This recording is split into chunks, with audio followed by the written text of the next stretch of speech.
Hey everyone, I'm here with Tommy Nixon. Tommy is the CEO of Urban Youth Workers Institute. Tommy, welcome. How are you doing?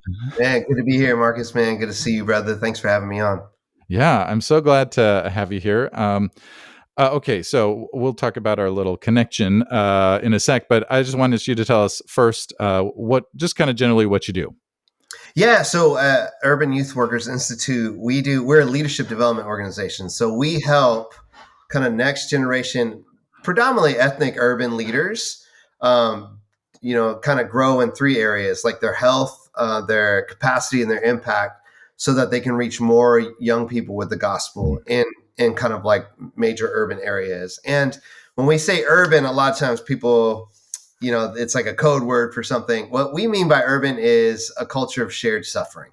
That's my definition of urban, which really means that out of any type of suffering, poverty, violence, all those things, there's a certain kind of culture that comes up out of that. And if you're experiencing that and I'm experiencing that, there's something that connects us. So yeah. That's great. I feel like that's something to explore a little bit more, but we'll get Absolutely.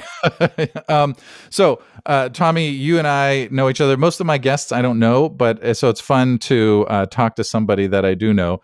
Yeah. And we met a couple of years ago, almost 2 years ago now, in a cohort of ministry leaders, and then we did the Camino de Santiago together about a year and a half ago, and that was super awesome. We talked a lot about Star Wars, and that was great. Yeah. That was our connection. Yeah, that was it, man. That was it. Day one, walking, I caught up with you and Mark Scandrette, and we started, who's been on this podcast. I'll have to put a link to that episode. We started walking and started talking about Star Wars. That was awesome.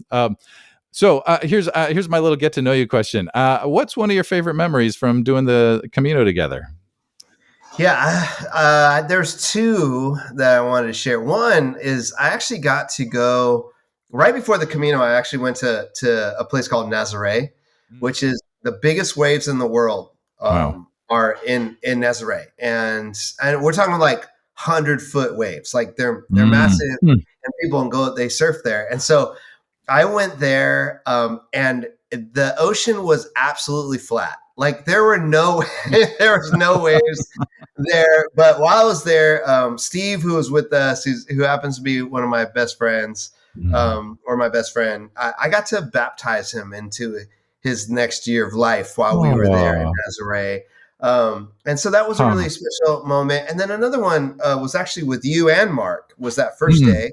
That first day was a tough climb. Remember, we had to hike up the mountain. Right. And we got most way up that mountain, and we shared Iberico pork. Yes. Remember? Yeah. Together. And we sat overlooking this valley, and we were drinking from this well water. And I just remember sitting there. I was tired. Yeah. And it was one of the most like peaceful, just like centering moments. As I'm eating something that's delicious. Right. Just with guys that experiencing something together that was really beautiful. And I just remember too, just going like, man, I wish my wife would have loved that. You know what I mean? And I shared it with you. So thank you. Well, I'm glad. Definitely. That was great. Yeah, those moments were beautiful. I love that moment too. And so you mentioned Steve. That's Steve Carter, who has been on this podcast too. I think episode 163. I'll figure that out and put in the show notes. But I didn't know him yet, and I think he walked past us, and you're like, "Oh, there's Steve. He doesn't stop for anything," or something like that. I'm like, "Oh, I got to figure out who he wants to win." Yeah. Right. Anyway, a race, and he's like, "Okay," and then I'm like, "I want to beat him." That was great. Anyway, great experience. And I'll just say for the audience, if anyone is considering doing the Camino, you should do the Camino. It is an incredible experience. And, fantastic. Yeah. So let's talk about leadership. You come from a background of urban youth ministry. But you do a lot of leadership development. So maybe just kind of paint the picture for us first, kind of just the work that you do and kind of what led you into that work. And and then we'll go from there. Well, what led me into this work was, and in the leadership, nonprofit leadership, kind of community development is where I really started. Yeah. But what led me to that is it's really actually the problem that I think a lot of your listeners are dealing with, where Mm. we're dealing with and maybe going through themselves. This age Yeah. of deconstruction. Yeah. You have all these young people. It's 1.2 million young people are leaving the church every year. Yeah. Yeah. And those who are listening are trying to figure out, as your congregations get smaller, Yeah. how are we going to deal with this? What this looks like? I feel like I went through that probably 25 years ago, and so Mm. my journey into like leadership in the kingdom of God started because I was irritated at the church. I was just like, Yeah. hey, Jesus seems so radical, and then I show up to these services, and I don't think you guys really believe in what you say you believe. Yeah. And I think where God saved me from my own self-righteousness was he was like, okay, Tommy, sure, you're not wrong, Yeah. but you are the church, so why don't you go try to live it out? And Yeah. so my friends and I really said, Steve was one of those friends, why Mm. don't we go try to live it out? We took one verse, love your neighbor as yourself, and we literally just tried to go do that in a low income immigrant, first kind of generation immigrant neighborhood here in California. And that journey, going through that journey, has profoundly changed my life as I've continued to confront structures and institutions and leadership and theology and philosophy and my own internal junk and healing and all these things that really came out of engaging and pressing into the margins. And so that's where my leadership journey has come from. And then also to living kind of in the tension of all that. So, and you know this, brother, like I'm actually, this is how I look, you know what I mean? But I'm mixed. I'm Filipino and all types of European. I grew up in the Black community. My dad lives in Mexico. I have Mexican brothers and sisters. I've lived in the barrio here, in immigrant neighborhoods for 20 years. And then I was even on a staff at a predominantly Asian church for 8 years. And so I've always lived in that tension, right? And so that's really what shaped my understanding of leadership, discipleship. My theology really is kind of based around that. Yeah. That's great. And so, okay. So then how, as you're doing leadership development with the youth workers that you're working with, or maybe even do you do more than just youth workers working with churches, other leaders? Yeah. Talk about that. How do you develop that in the people that you work with? Yeah. I mean, a lot of it is, I'm a systems thinker. So, and a lot of, because there's hyper individualism, because, in the West and as Americans, like that's kind of born and bred in us.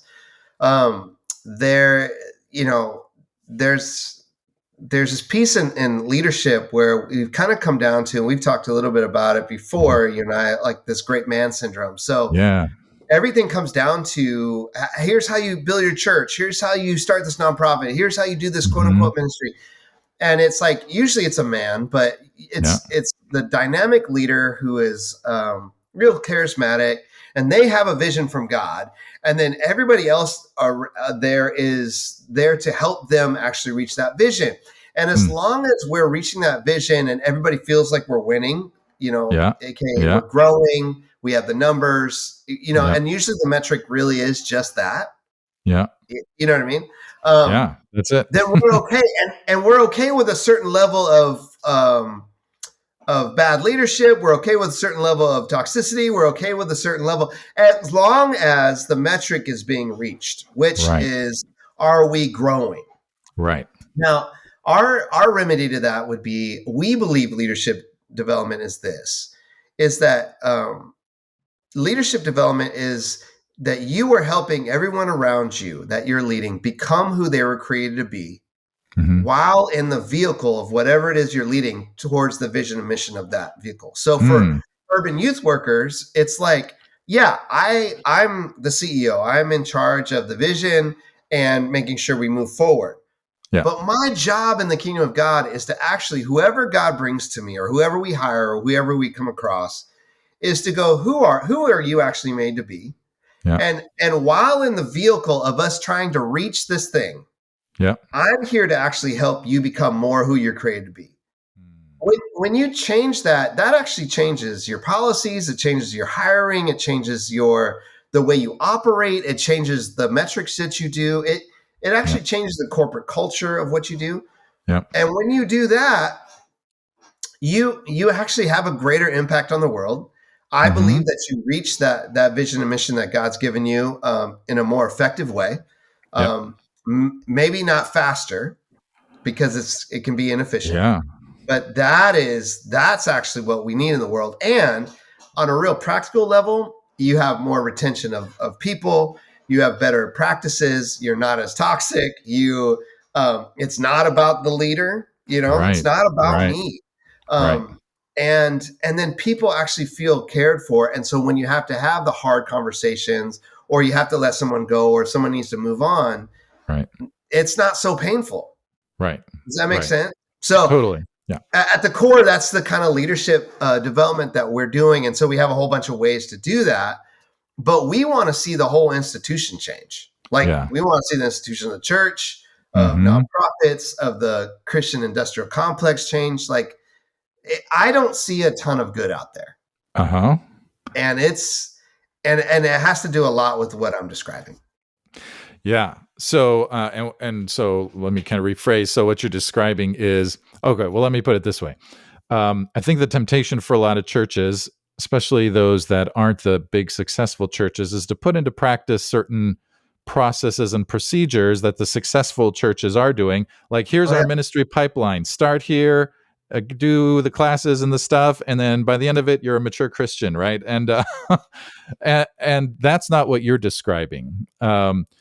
You're describing something much more true to the individual.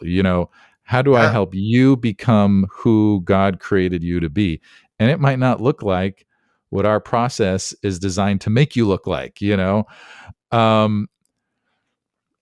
and so, okay, so let's just kind of talk a little bit more about, okay, what's the value in that when we let someone be who they are in the ministry that we're perhaps leading and in the life that they're living? Yeah, I mean, at a base core, to use spiritual language and biblical language, that's discipleship. Yeah. It's just like, so the idea is you're made in God's image. You were, we're always like, you were knit and formed in your mother's womb. We use these kind of things, but then it's like, but I don't like how he knit you. So I need you to get, I need you to get on board. I need you to behave like me. I need you. And really it's like, and really it's to look at everybody as a gift. Like, you're a gift. So I want you to be given and received as the gift that you are, as you become more of the gift that God's created you to be. Yeah. And so when you do it that way, think about instead of us trying to be like, and I'll use a real example, which is weird that a lot more people aren't talking about this, but everybody wanted to be like Willow Creek and Bill Hybels. Yeah. Yeah. And even after he fell and came out that it was actually really terrible leadership that was going on there. But who cares? Because look how big we are. Right. Right. Right. So even after that came out, Mark Driscoll. Yeah. There's so many examples of like these terrible leaders. Yeah. But it doesn't matter, because we're like, but I want to be like Willow Creek. How many churches out there and pastors and leaders weren't the gift that they were supposed to be for the specific community they were in, with the specific people that they were given? Yeah. Yeah. Because they were trying to be somebody else that they actually weren't created to be. Yeah. And I get it. It is so hard. I've planted a church. I ran it for 7 years, and then I gave it away. I get it. Super hard. Yeah. Yeah. But I go, how many things are we not seeing that were supposed to be created and nurtured and shaped, and things that were failed at and learned, and space for people to experience grace, or to be like actually blessed out, or moved along to something else, or asked to stay, you think about the creative imagination and who God is, and how we're stifling that for some status quo kind of like rubber stamped like version of the church, because it's just like, well, it works. Like, we just got to do that. And I just go, I think that's a tragedy. And in the midst of doing all that other stuff, how many people have been hurt and ran over? Yes. Like, countless. And we're de-evangelizing the church. Yep.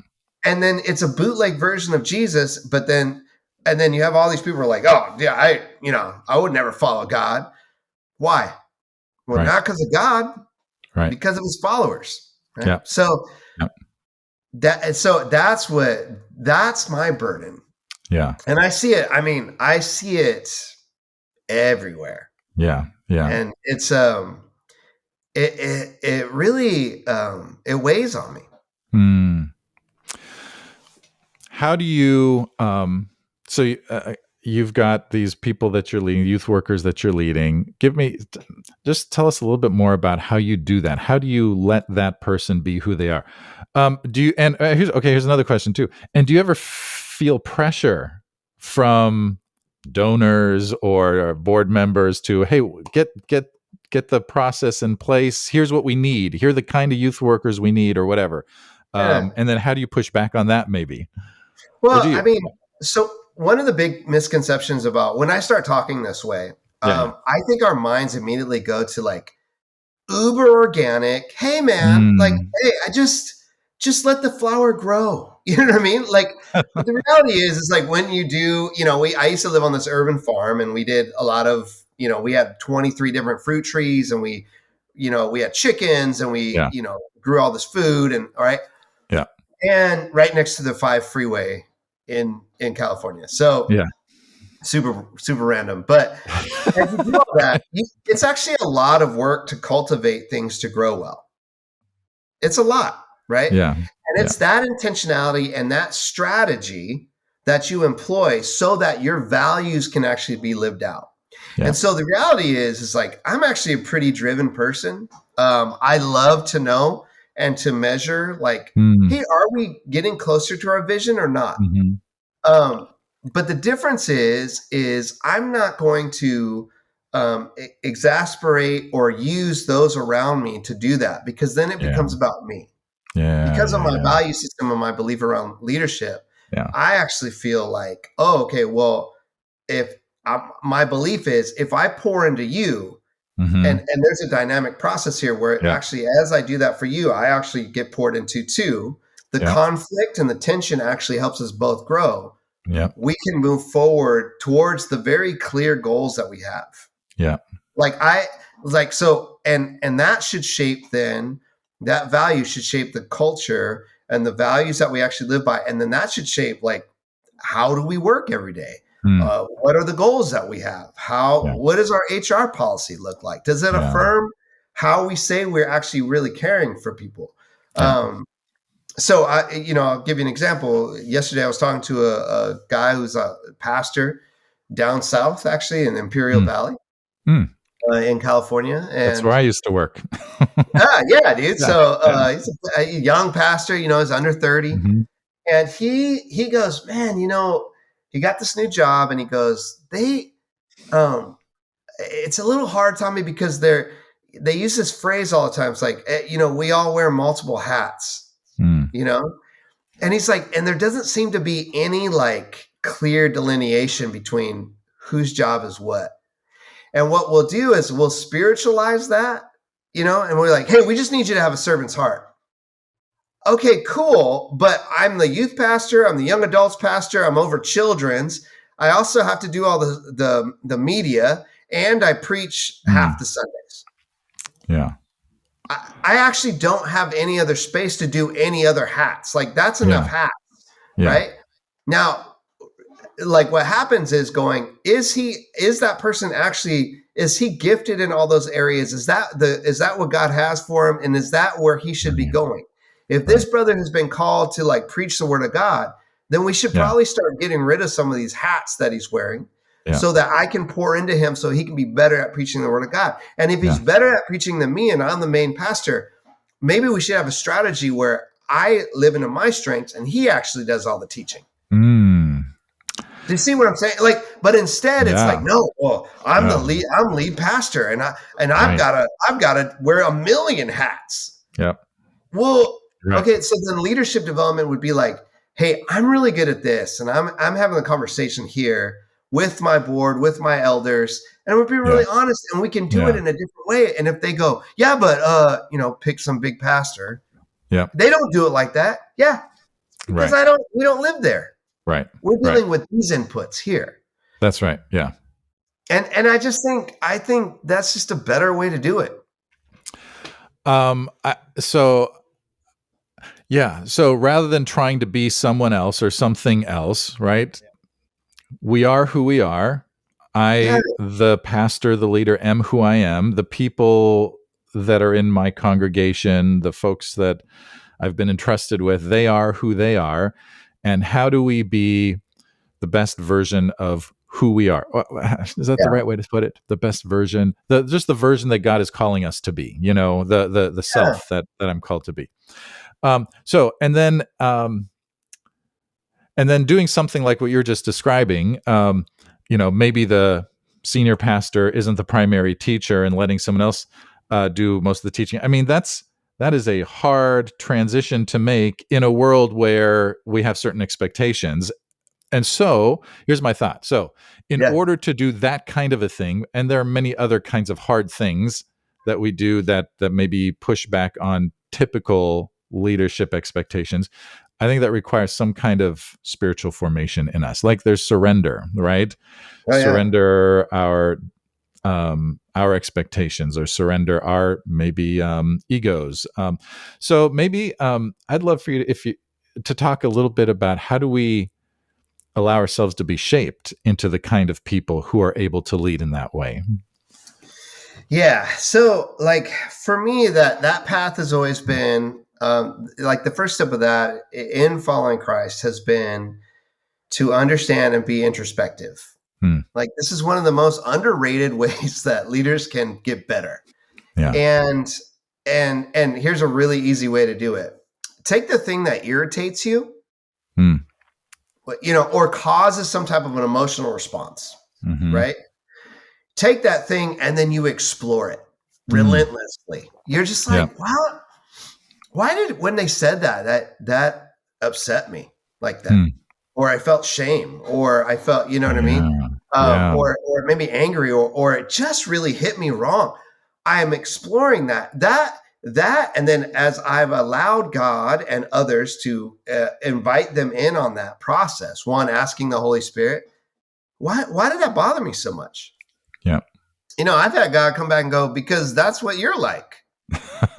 Yeah. And I'm like, oh man. Yeah. Right. Now, one of the reasons why I follow Jesus is because I can't be introspective without God's grace.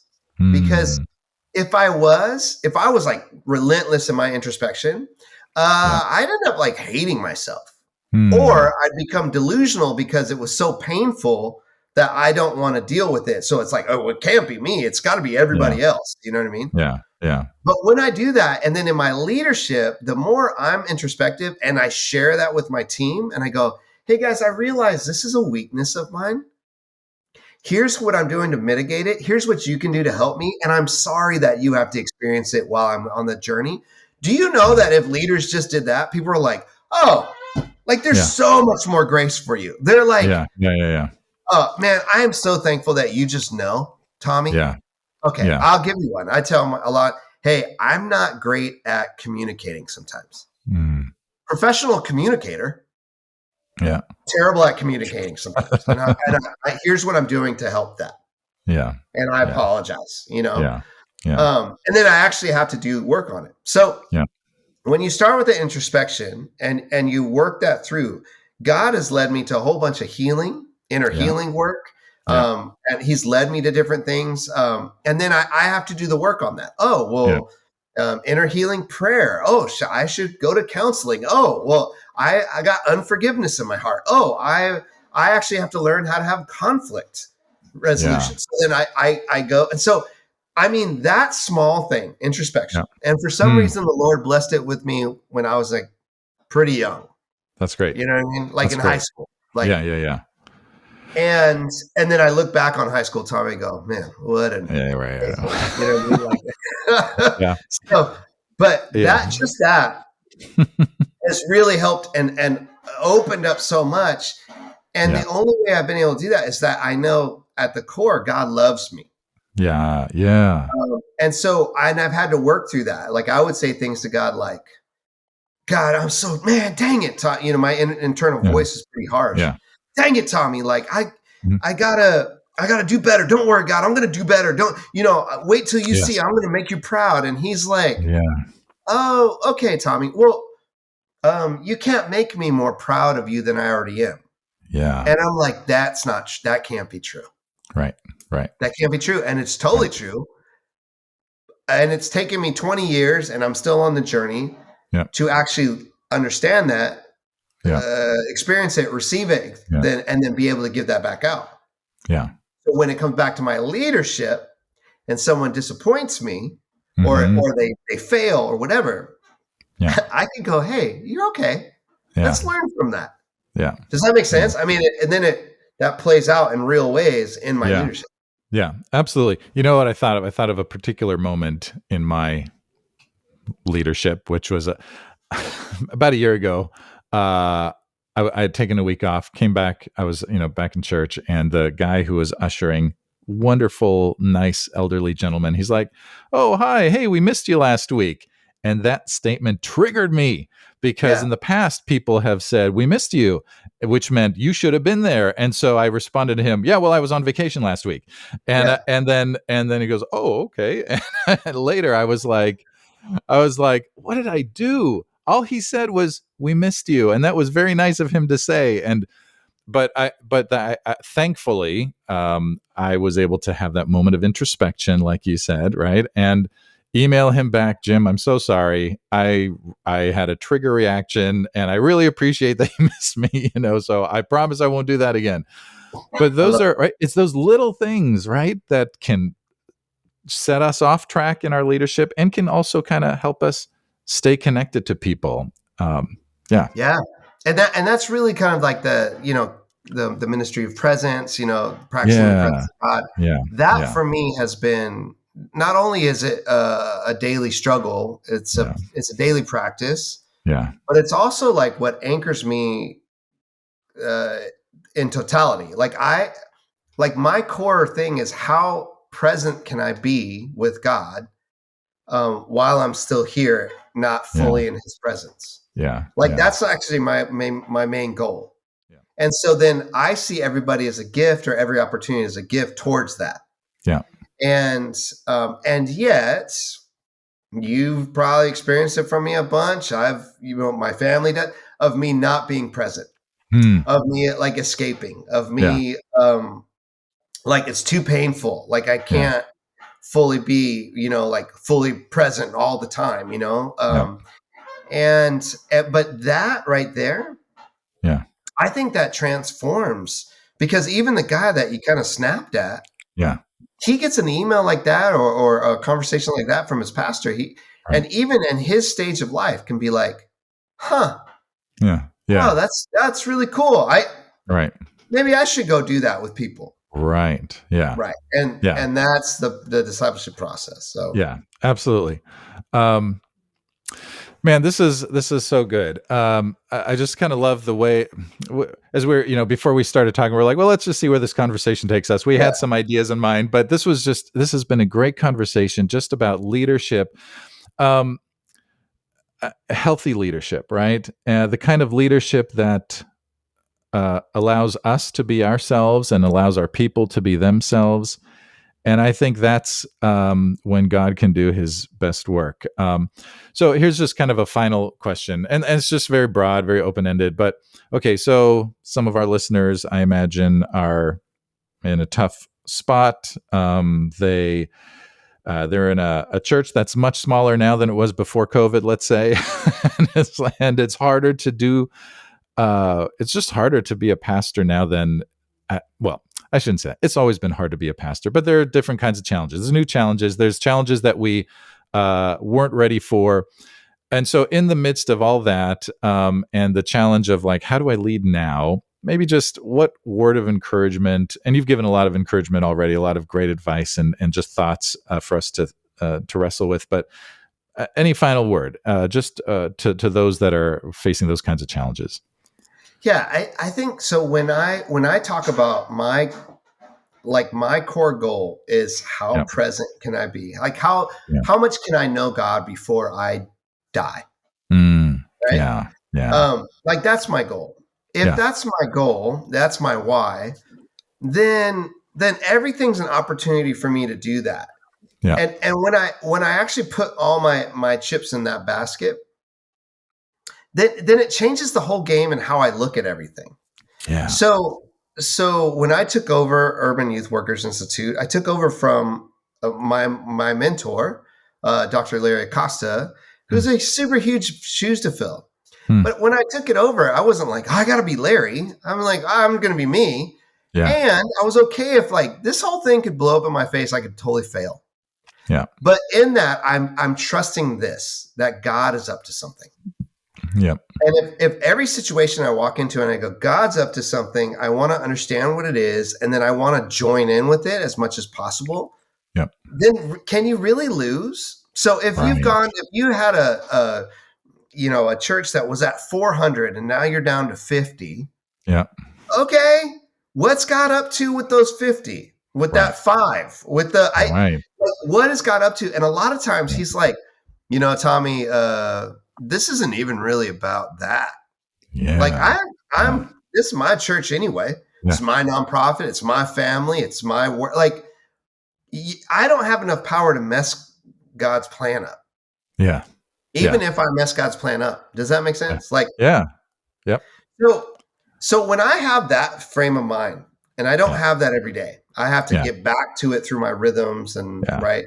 But when I do, I'm like, I see the world completely different. And so if you're in that space and you just change that perspective and you're like, well, hey, look, God, I can have a rhythm today where I get to know you. I can be even keeled. I can understand who you created me. I understand what you're up to and how you're healing me. And then I can join in on what you're doing in my life and other people's life. Like, what else can you do? A prayer that I pray almost every day is this. I can only do what I can do, and I can do nothing apart from you. And then I kind of a prayer of release. I'm like, well, Lord. And then I breathe through that and I'm like, let's get to it. And I can only do what I can do. It makes profits nothing for me to care, like all the things I'm worried about. Now I tell you all that while literally I made yesterday a huge list. I call it my big list of all the things that are stressing me out. That I'm like, and so I'm like, got back to my rhythm, got back to this perspective. I'm like, well, I can, after this podcast, I can choose to do that or not. And then wake up tomorrow and go, man, Lord, can you fill all the gaps I missed? Yeah. What else can I do? That's great. That's great. Yeah. I love that. Do what you can do. And then you let God fill in the gaps. Yeah. Yeah. Because what that tells you is your actual belief around what you believe about God.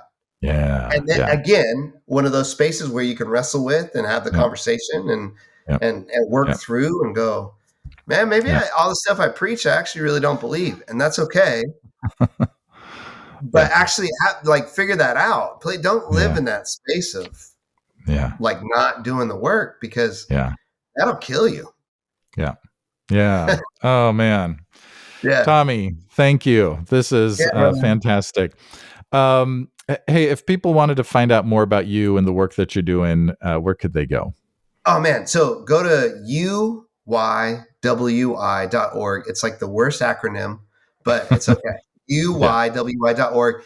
Especially if anybody who's in nonprofit work, working with any youth, like this is the space for you. You can follow me on Instagram, Tommy UYWY. We make a ton of content. I have a couple podcasts, The Radical Middle, the Futures Here podcast. We talk about all this stuff in depth. So go check that out. Listen to that. Follow, share it. That would be really helpful for me. Awesome. But yeah, thanks so much, man. I appreciate you, brother. Yeah, so glad to have you. This was just fun to connect here in this way with you, and I'm really grateful just for all the good work. I love watching your reels on Instagram. So really grateful for the work that you're doing, Tommy. I appreciate you, brother. Thank you so much, man.